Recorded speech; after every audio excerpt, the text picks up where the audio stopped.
Agora vamos falar de notícia ruim. Está muito claro que a lei Magnitsky será utilizada contra os outros, no Supremo, a cada voto que forem dados. A lógica é simplesmente, ou seja, o PGR faz a sua exposição, recebe uma durante o julgamento? A intenção, a informação que a gente tem é que seria durante o julgamento, ou seja, criando uma sistemática durante o julgamento e, obviamente, tentando pressionar os ministros, pelo menos os ministros da primeira turma, em relação ao julgamento. E aí tem uma enorme exposição sobre o que pode acontecer depois disso, com a quase certa condenação do ex-presidente Bolsonaro. Aí várias especulações. Eu vou ficar a mais tímida delas de alguma forma, constranger a comitiva brasileira que vai até a ONU no final do mês, afinal, 24 e 25 de setembro, não me falo a memória, e constranger a comitiva, ou seja, com questão de vistos, etc. Ou seja, não parou. Tá? Assim, a gente está aqui num momento de trégua. O que o Departamento dos Estados Unidos fala muito o Trump está ocupado com crer nesse momento, é aquela coisa do foco trumpista, né? Agora é Fed, essa semana é o Fed. Mas, enfim, em algum momento volta o Brasil e então teremos uma nova leva de ataques nas próximas semanas. Hoje eu vou te mostrar um fato que o Alexandre de Moraes não quer que você veja. Essa semana o jornalista Michael Schellenberg trouxe novas revelações sobre a Vaza Toga. E o que foi publicado é simplesmente estarrecedor. Essas provas mostram sim que o 8 de janeiro foi uma farsa. Exatamente como eu venho dizendo há um bom tempo. Os documentos revelam que o Alexandre de Moraes mostrou um gabinete paralelo, ilegal, junto com seu assessor, o juiz Ayrton Vieira, já conhecido da primeira parte do Lava Toga, a chefe de gabinete, Cristina Kozahara, e também o seu ex-assessor, Eduardo Tagliaferro. Qual era a função desse grupo? Perseguir e condenar inocentes apenas baseados em postagens nas redes sociais. E para isso eles criaram até uma classificação secreta. Se você tivesse postagens contra o PT, fotos vestindo camiseta verde e amarela, críticas ao Lula ou ao Partido dos Trabalhadores, bem como, por exemplo, críticas ao STF também, você recebia uma certidão positiva. E isso já bastava para te condenar. E tudo isso feito fora dos autos, fora do processo, de maneira ilegal, através de grupos de WhatsApp. Um caminhoneiro foi condenado apenas por postar críticas a Lula e às eleições de 2022 em seu Facebook. Ele é acusado de tentativa de abolição violenta do Estado Democrático de Direito e passou mais de 11 meses na cadeia, sem nunca ter cometido nenhum fato violento. Abre o parênteses aqui, esse é o mesmo crime que agora o Alexandre de Moraes tenta imputar contra mim, devido às minhas relações aqui nos Estados Unidos. E para mim o caso mais absurdo, do vendedor ambulante Ademir Domingos Pinto da Silva, de 54 anos. Ele chegou no QG de Brasília depois de tudo aquilo ter ocorrido. E chegou apenas para vender bandeiras e camisetas. Mesmo assim ele foi preso, sabe por quê? Por conta de tweets de 2018 criticando Lula da Silva. Nada sobre 8 de janeiro, nada sobre eleições. Ainda segundo a reportagem, erros eram muito comuns. Num desses casos, uma senhora de nome Beth foi erroneamente identificada como um daqueles casos positivos. Minutos depois, a equipe percebeu o erro e mudou a classificação dela para como caso negativo. A mulher era provavelmente Gilbete da Silva Guardia, uma aposentada de 74 anos, que se tornou uma das vítimas mais simbólicas desse abuso judicial. Mesmo com a certidão dela corrigida, ela permaneceu presa. E só foi libertada 21 dias depois de encarcerada devido a uma grave hemorragia intestinal. Essa equipe, subordinada ao Alexandre de Moraes, agia com sordidez e crueldade. No grupo de WhatsApp criado por eles, há diálogos em que Ayrton Vieira demonstrava abertamente a sua vontade, a sua sede para prender todo mundo logo na audiência de custódia, no primeiro momento possível. E ainda colocou um emoji sorrindo, se deleitando com aquele ato cruel. Lembre-se, nós estamos falando de velhinhas, de pessoas de mais de 70 anos de idade. Gente como Clesão, que acabou morrendo dentro da cadeia por conta da ação desse tipo de pessoa que não considerou sequer a dignidade da pessoa humana. Em outra conversa, quando a PGR pede a liberdade de inocentes, a chefe de gabinete do Moraes, a Cristina Kozahara, diz que não quer libertar ninguém antes de ver a rede social dessas pessoas inocentes. Isso é perseguição política. Isso é abuso de poder notório. Estamos diante de um dos episódios mais sombrios da nossa história. Alexandre de Moraes se tornou um violador de direitos humanos conhecido internacionalmente. E as provas agora estão escancaradas. Eu não vou parar. Eu estou aqui nos Estados Unidos para buscar por justiça. E vou até as últimas consequências. Não podemos permitir que os inocentes continuem pagando por essa farsa. Deus abençoe o Brasil. Deus abençoe a América. Nós venceremos. Vaza Toga chorinho aqui nesta sexta-feira. A quem caberia abrir uma investigação? A gente fala tanto do CNJ, cobra a responsabilidade do CNJ, Ministério Público. Quem poderia abrir uma investigação, dar o start, o início? Porque as provas são fartas, Marcílio. A gente se refere justamente, permita-me, Paula, porque tem juízes envolvidos ali que estão cometendo crime, Ministério Público que não se manifesta, quer dizer, o TSE, eu tenho 2 conselhos que só não atingem, o Conselho Nacional de Justiça não atinge o ministro Supremo. Abaixo dali, todos. E, por exemplo, o Ayrton Vieira é um juiz, não é ministro do Supremo. Então, ele poderia, nesse momento, estar, no mínimo, sendo investigado. Parece que não está. Deveria.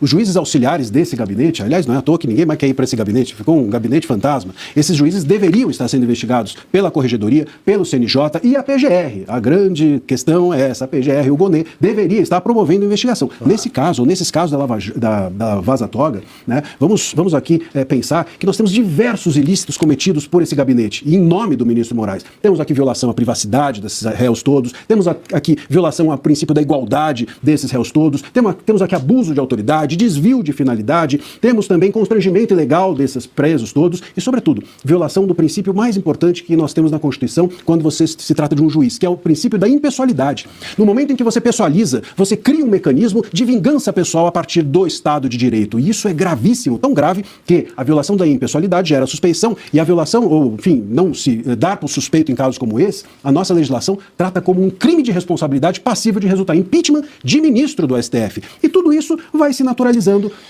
não apenas para nós, mas também para o próprio ministro Moraes, que vocês estavam dizendo que entre ali uma água de coco e outra, no Copacabana, acabava dando decisões como essa. Eu me lembro, eu estava ouvindo vocês falar e me lembro de um ditado muito cafajeste que existia antigamente, que dizia assim, marido de mulher feia tem raiva de feriado. Eu acho que nesse caso aqui, a mulher feia para o ministro é a Constituição.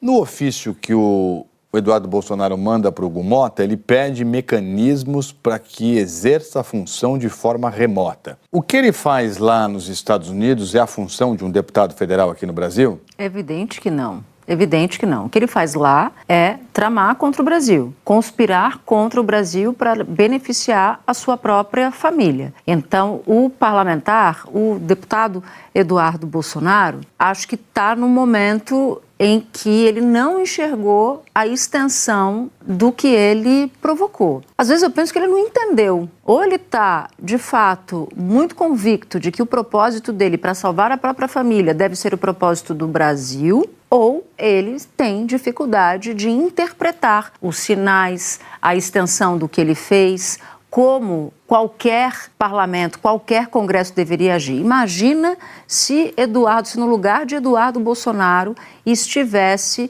o filho do presidente da República, do atual presidente da República. O que Eduardo Bolsonaro estaria fazendo no Congresso agora? Ele não ia aceitar, evidentemente. O que ele está pedindo é que o Legislativo brasileiro, a Câmara dos Deputados, crie uma regra específica para ele. É isso. Olha, eu estou aqui, o Trump impôs taxa de 50% a produtos brasileiros, a meu pedido, e eu ainda quero continuar recebendo salário, pagando os meus funcionários do gabinete com dinheiro público do contribuinte brasileiro, e eu fico aqui dos Estados Unidos conspirando contra o Brasil, contra a democracia brasileira. Não faz nenhum sentido isso. Agora, por que Eduardo Bolsonaro está dado a essas interpretações, a meu ver, delirantes? Porque nada foi feito com ele. Nada. A própria Elisa Claveri nos contou que os parlamentares não querem deixar a sua digital numa eventual cassação de Eduardo Bolsonaro, porque temem a família Bolsonaro por alguma razão, porque não querem o desgaste, por aí vai. São múltiplos os motivos. Então vão deixando. E aí, quando vão deixando, ele se sente fortalecido o suficiente para fazer esse tipo de pedido para o presidente da Câmara, que ele já ameaçou também de conseguir, junto com os dele lá da Casa Branca, impor sanções à extensão da tal da Lei Magnitsky. Há poucos dias, ele fez isso. Então, enquanto o Brasil assiste ao que faz Eduardo Bolsonaro lá dos Estados Unidos, enquanto o Congresso assiste sem fazer nada ao que faz Eduardo Bolsonaro lá dos Estados Unidos, ele se sente confortável o suficiente para fazer esse tipo de pedido. E mais do que isso, ele deu uma entrevista hoje para o portal Metrópolis, em que ele diz o seguinte: se o meu pai não quiser ser presidente, não for candidato a presidente, eu quero ser o candidato à presidência. A própria Elisa disse que se não vai para o Conselho de Ética, se Eduardo Bolsonaro não é cassado e perder o mandato por falta, ele não tem nenhum problema com a Justiça Eleitoral. Desde que Eduardo Bolsonaro não fosse Eduardo Bolsonaro e não estivesse fazendo o que ele está fazendo nos Estados Unidos. Por quê?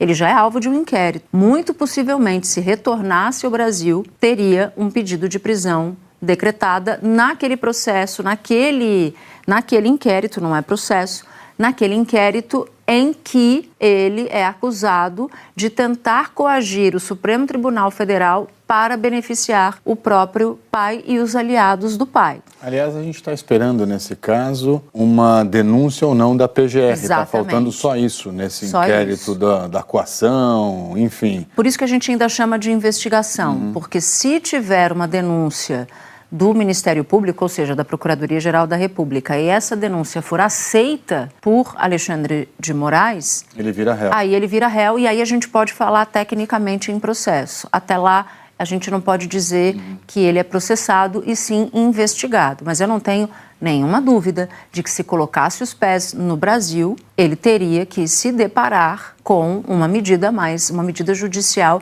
mais gravosa. Saiu agora há pouco um documento que nós tivemos acesso do ministro Alexandre de Moraes que autoriza o monitoramento presencial na área externa, na residência do ex-presidente Jair Bolsonaro. Vocês acompanham aqui comigo na tela, tela cheia agora para vocês, trechos desse documento em que eles trazem aquele documento que trata do inquérito que investiga Eduardo Bolsonaro na coação do curso do processo por obstrução de investigação. Esse monitoramento que foi autorizado, portanto, pelo ministro Alexandre de Moraes, esse documento ele traz que há riscos de fuga e também uma dificuldade no monitoramento da prisão domiciliar de Jair Bolsonaro por conta de pontos cegos na casa e também o que seriam problemas técnicos na tornozeleira eletrônica que o ex-presidente Jair Bolsonaro está usando.